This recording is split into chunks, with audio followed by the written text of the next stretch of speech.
সারা জীবন সংগ্রাম করেছি একটা স্বাধীন সার্বভৌম গণতান্ত্রিক বাংলাদেশ দেখব বলে।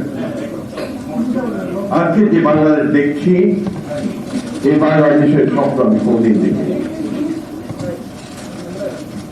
সহকর্মীরা অত্যন্ত পরিষ্কার, এখানে খুব কথা বলার কিছু নেই। আজকে ডেইলি স্টার নয়, প্রথম আলো নয়, আজকে গণতন্ত্রের উপর আঘাত এসেছে। আমার স্বাধীনভাবে চিন্তা করার অধিকার, আমার কথা বলার যে অধিকার, তারপর আবার আঘাত এসেছে। জুলাই যুদ্ধের উপর আঘাত এসেছে।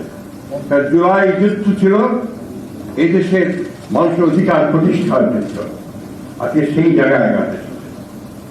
তাই আমি আমার অনুরোধ আপনাদের কাছে কোন রাজনৈতিক দল নয়, সংগঠন নয়, সকল গণতান্ত্রিক মানুষের এখন এক হওয়ার সময় এসে গেছে।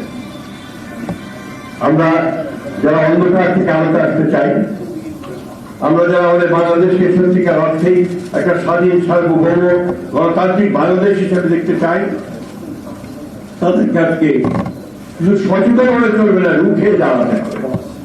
এখন রুখে দাঁড়ানোর সময় এসে গেছে।